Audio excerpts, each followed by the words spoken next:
इतना कुछ सुन लेने के बाद असल में ये सितम है। सितम ये है कि कुमार मुकुल पे अगर चर्चा आप लोग करते तो कुछ 2-3 घंटे की चर्चा आराम से करते। 7 कवियों पे करते तो मुझे लगता है कि इसको ऐसे भी कह सकते हैं कि 7 कवियों की कविताएं कुमार मुकुल ने संपादित किया, तो संपादक कुमार मुकुल और कवि कुमार मुकुल। आज का दिन कुमार मुकुल के नाम है उस जी।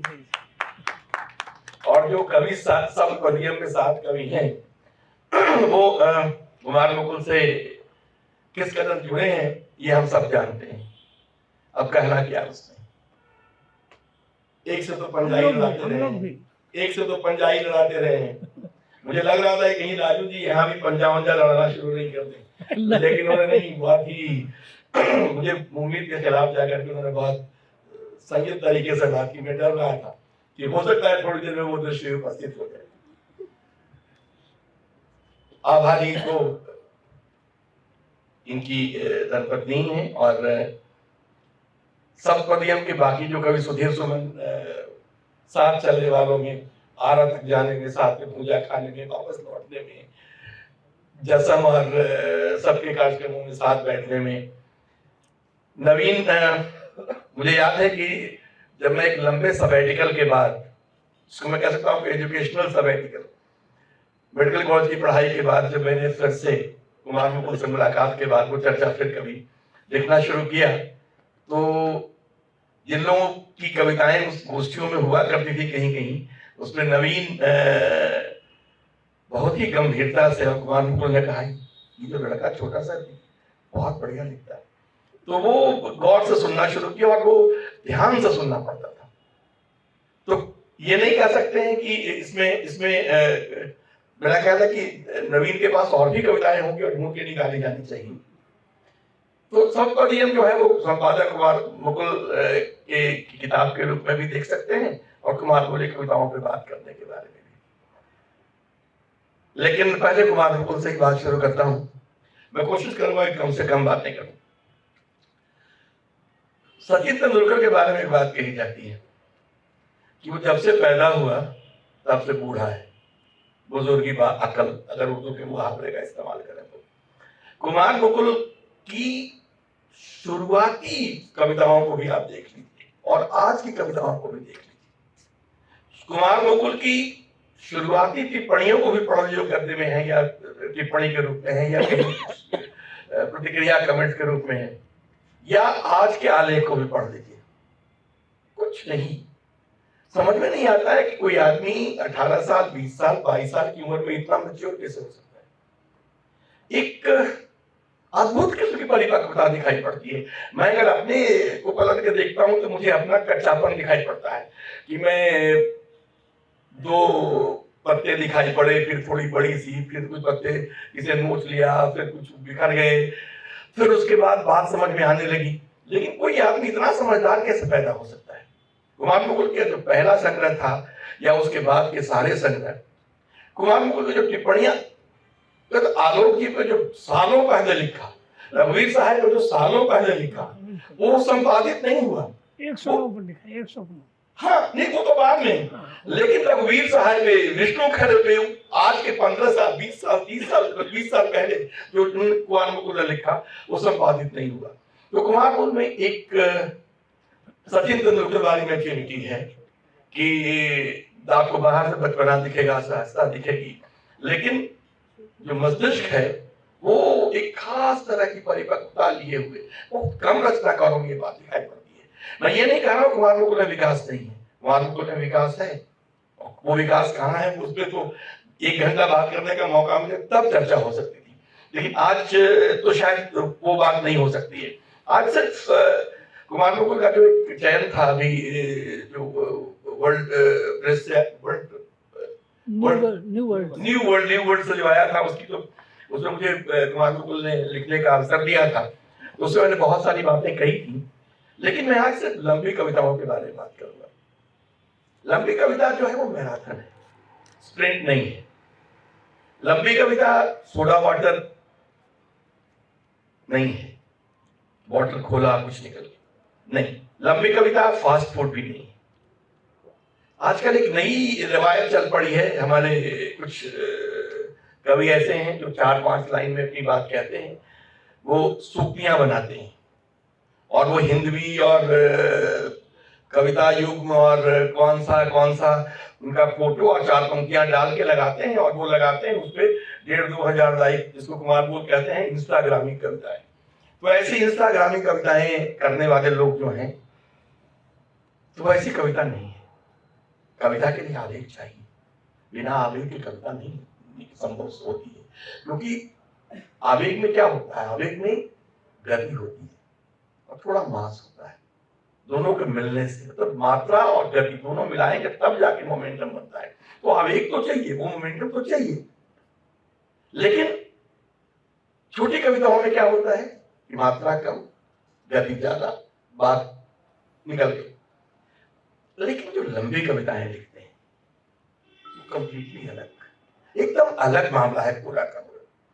वहां पे आप ऐसे भी इसको देख सकते हैं कि छोटी छोटी जो कविताएं बहुत सारी होती हैं या मझोले सारी कविताएं होती हैं, उसमें लगता है कोई आदमी, आप उसको बहुत एक नेगेटिव रूप से दे रहा हूं कि कोई आदमी आता है, किसी को मारता है और चला जाता है। अर्थ उसका बड़ा हो सकता है, लेकिन आकार में घटना ऐसी ही घटती है। मृत्यु में एक क्षणिकता होती है, लेकिन लंबी कविता लिखना मृत्यु के घर में लंबा जीवन जीने जैसा है।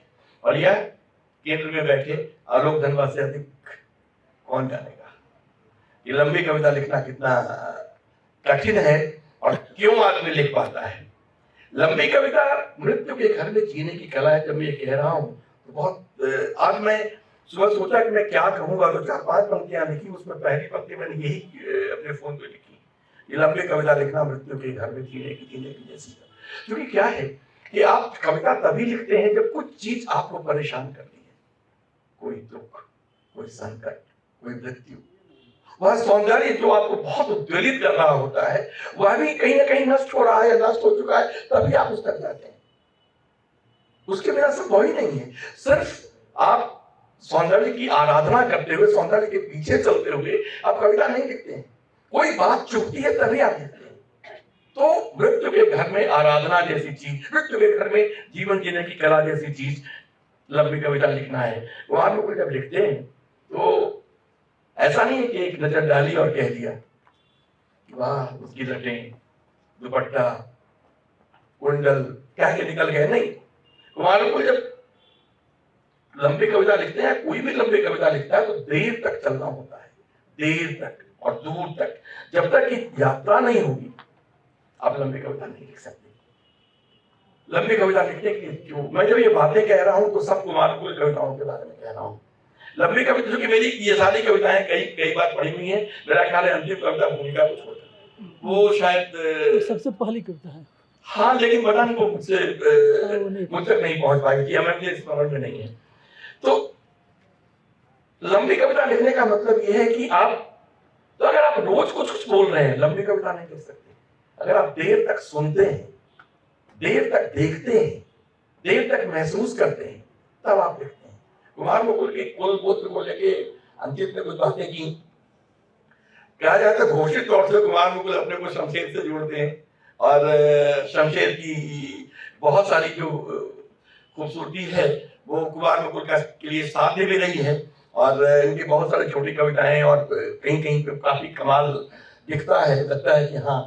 लेकिन कुमार मुकुल की जो चिंतन प्रक्रिया है वो मुक्ति को, वो जो एक ही व्यक्ति के भीतर से दो बात पैदा होगा, बहस करेगा, झगड़ा करेगा, विचार करेगा, चिंतन करेगा और फिर कहीं पहुंचेगा। तो ये जो आत्म संवाद है, भीतर के भीतर जो चर्चा चलती रहती है, ये कुमार मुकुल की खासियत। कभी ये लंबी कविताएं लिख पाते हैं, तभी ये लंबी बातें कह पाते हैं। आप किसी भी कविता को उठा के देख लीजिए, कुमार मुकुल की वैचारिकता और जो ठोस है या जो दैहिक है या जो उपयोगी है या जो जीवन में दिख रहा है, वो कहते दिखते हैं। लेकिन मैं अंकित से संवाद करते हुए कह रहा हूं कि खुशी के चेहरा के पहले पैराग्राफ में ही जो एक बात है वो कविता की रचना की पूरी प्रक्रिया और उसकी पूरे मनोविज्ञान को कह देने वाला वाक्य है। खुशी को देखा है तुमने क्या कभी? श्रम की गांठें होती हैं उसके हाथों में, उसके चेहरे पर होता है तनाव जनित कसाव। बात खुशी की हो रही है, विवाहियां होती हैं खुशी के तलुए में, शुद्ध मृदा जनित। और एक जगह पे है कि जब ये तनाव है, ये हंसी कब निकलती है, खुशी कब फूटती है? जब ये सारा तनाव बनता है। बिना तनाव बने संभव ही नहीं है। ये कविता ऐसी ही संभव होती है। ये तनाव सिर्फ शरीर की बात नहीं है, ये अंतस की भी बात है, मनुष्य के भीतर में भी है। क्योंकि शरीर के माध्यम से आप अगर काम करके भी थकते हैं तो वो थकान, कई बार अब क्या होता है कि राणा सांग अस्सी घोघा के भी लड़ते रह जाते हैं, कोई योद्धा युद्ध के मैदान में 3 दिन पर लड़ता रह जाता है। भूखे प्यासे भी लोग, बुखार में गावस्कर वनडे की पहली सेंचुरी बनाता है अपनी, तो क्यों? कहीं वो जो सारी शक्ति है वो कहां से आती है? कुमार मुकुल खुशी के चेहरा में के जो मनोवैज्ञानिक पक्ष पर ग्रह कार्य, आज समय इतना कम है और तो मुझे अगर मैं उस पर चर्चा, मेरी बड़ी इच्छा थी कि खुशी के चेहरा के भीतर जो मनोवैज्ञानिक तत्व उस पर बात की जाए। तो ये आप उसको कभी कभी किसी गोल में जो बैठ के लंबी बात कर सकते हैं उसमें। तो कुमार मुकुल के कई बार जो बाहर की चीजें दिखती हैं उसमें भी वो एक आंतरिकता और एक भीतर की काफी कुछ उसमें है। एक दूसरा होती है तो किताबी है इनकी। किताब के नाम को लेके हम लोगों में चल रहा था मामला कि क्या नाम रखा जाए किताब। तो मैंने छेड़ते हुए कहा कि प्रेम कविताओं का संग्रह है, हर प्रेमी की एक उर्सला होती है, एक उर्सला होती है ही, नाम ठीक है। तो हम लोग देर तक हंसते रहे और फिर वो किताब का नाम तय हो गया था, एक उर्सला होती है। मैं वो अंश पढ़ना चाहता था जिसमें प्यार को डिफाइन किया गया है और रंजीत ने बहुत ही बेहतर तरीके से उसका पाठ कर दिया। तो मैं उससे आगे निकलता हूँ और बस एक पंक्ति उससे पढ़ूंगा, 2-3 पंक्तियां। ये हर विंसेंट की एक उर्सुला होती है। इसको ऐसे भी देख सकते हैं कि उर्सुला नहीं है तो विंसेंट नहीं हो पाएंगे आप। अब अपने भीतर झांकिए सब लोग, ये शरारत कह रहा हूं लेकिन सच ये है कि हर विंसेंट की एक उर्सुला होती है।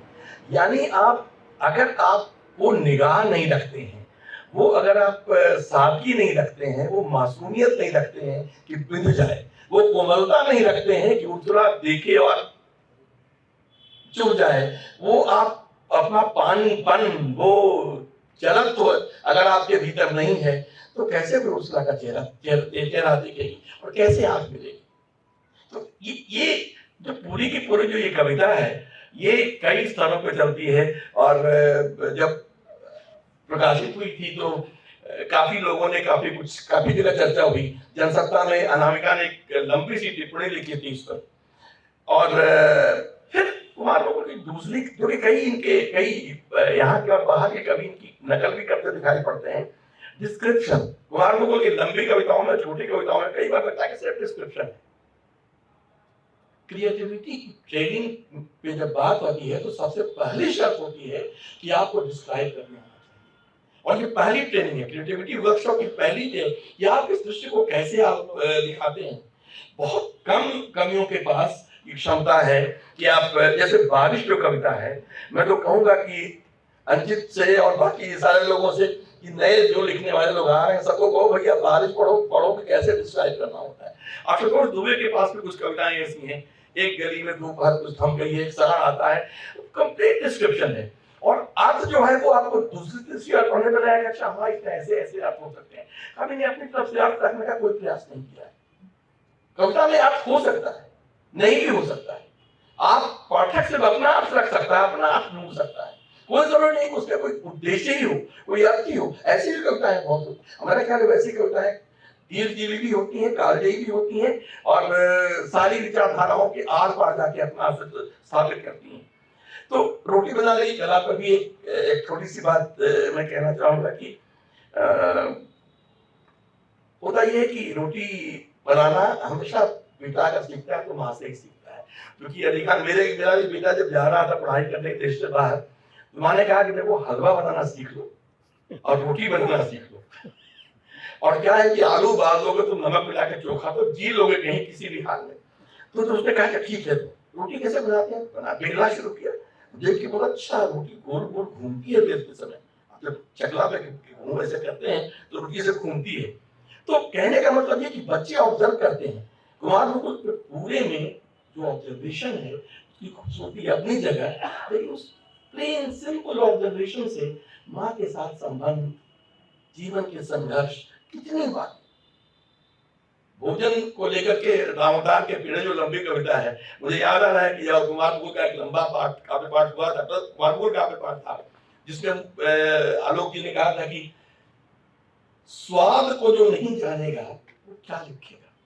तो कुमार मुकुल में एक क्षमता है, कुमार मुकुल ने स्वाद के कितने, स्वाद का एक इंद्रधनुष रच दिया है इसमें। बात पीड़ा से शुरू होकर के कितनी सारी बातें, वो मुझे आज भी याद है। उस दिन सब कवियों के संदर्भ में एक बात इससे जुड़ती है, इसे मैं कह रहा हूँ। उस दिन मैंने एक बात कही क्योंकि ये बात मेरे ऊपर भी लागू होती है। कुमार मुकुल की एक खासियत है कि जो कविताएं लिखती गई हैं सभी पढ़ते हैं। जो कविताएं लिखी जाएंगी वो एक ही आदमी पढ़ने वाला है, धरती है कुमार। क्योंकि मैं जब स्थगित था तो मैंने अपने अनुभव से कहा कि मतलब नहीं, आप बहुत अच्छा लिखते हैं और बहुत अच्छा लिख सकते हैं। अच्छा लिख सकते हैं क्या होता है, जो लिखा है उसको देखो भाई, मैंने तो इतना ही लिखा, कुछ लिखा नहीं आगे। नहीं, आप बहुत अच्छा लिख सकते हैं। तो मैंने उस दिन ये बात कही थी, और ये बात जो लोग स्थगित हो गए हैं, मैं नवीन के बारे में एक बात खास तौर से कहूंगा कि नवीन अभी भी कविता ही लिख रहे हैं, जैसी कविता वो लिख रहे थे वही कर रहे हैं। नवीन से जब भी बात करो, नवीन की बातों में जो कुछ कविताओं में है वही संवाद में, बातचीत में, घटनाओं में, आज कैसा बीता, कोविड कैसा बीता, हमने क्या किया नहीं किया, वो सारे संवाद में बातें आती। तो वो कविताएं लिख रहे हैं। अगर भाषा में लिख रहे होते तो किताब पे किताब होती, लेकिन वो उसको जीवन में लिख रहे हैं तो उसमें किताबें नहीं आएगी, उसमें तो बदलाव आएगा और परिवर्तन दिखेगा। तो ये कुमार मुकुल की एक कविता और इसमें जिंदगी का तर्जुमा। उसमें एक पंक्ति आती है कि कभी कभार होता है कि जिंदगी का तर्जुमा उदासी में कभी। कोई भी कभी नहीं हो सकता अगर उससे उदासी की समझ नहीं हो, उदासी की तमीज नहीं हो, उदासी को बरतने की तमीज नहीं हो, उदासी को पहचानने की तमीज नहीं हो। कुमार मुकुल में ये उदासी को बरतने, पहचानने, समझने की गहरी तमीज है, और शायद इसीलिए वो बहुत ही जीवन उस तरह से जी पाते हैं। मैं जो नासमझे की बात अंजित ने कही, मैंने उसको एक सोनू की किताब है जिसमें सोनू को जो ब्लड कैंसर हुआ था उसके बाद किताब जो लिखी गई थी अनुभव को लेकर के, उसकी भूमिका मैंने लिखा था कि दुनिया में सारे लोग हैं वो अपने विवेक से पूछ के फैसला करते हैं कैसे जी। कुमार मुकुल जीवन ने मुझे 62 साल का मैं हो गया, इस वर्ग में एक ही आदमी मिला है जो कविता से पूछ के जीवन के फैसले करता है। अजीब है। आलोक धनवा के कुल में से छोड़ते हैं वो। आलोक धनवा जी को तो मैं जितना जानता हूँ, मुझे अभी भी लगता है कि मैं बहुत कम जानता हूँ क्योंकि मैं बहुत कम साल तक जुड़ा। लेकिन सच्चाई ये है कि ऐसे कम लोग होते हैं जो जीवन के फैसले कविता से पूछ के करते हैं। कोई पांडुलिपि हम तैयार की पूछ तो कुमार मुकुल जीवन से पूछ के फैसला करने वालों में है। और ये समय, चूंकि समय का बंधन है और सुशील जी थोड़ा करें नहीं थोड़ी बहुत दिख रही है। तो कुमार मुकुल में बहुत सारी लंबी बातें हो सकती हैं, और अंतिम कविता जो खुशी का चेहरा में है, भूमिका, ऐसा नहीं है। सब अपने अपने ढंग से सपने देखते हैं, और जो बहुत ठोस बात कर रहा होता है वो भी बहुत अलग तरह से सपना देखता है। और ऐसी बहुत सारी कविताएं, पंक्तियां ऐसी हैं जिसका कोई स्थान हिंदी साहित्य में नहीं है। कुमार मुकुल ये सच है कि हमारे समय जब भी बात आती है कि कितने महत्वपूर्ण कवि हैं, कितने हैं, कुमार मुकुल का मूल्यांकन इस तरह से नहीं हुआ, क्योंकि कुमार मुकुल की जो हरकतें हैं वो उन्हें इस लायक बनाती हैं कि उनको महत्वपूर्ण न माना जाए। इनकी पूरी कोशिश होती है कि इनको महत्वपूर्ण न माना जाए।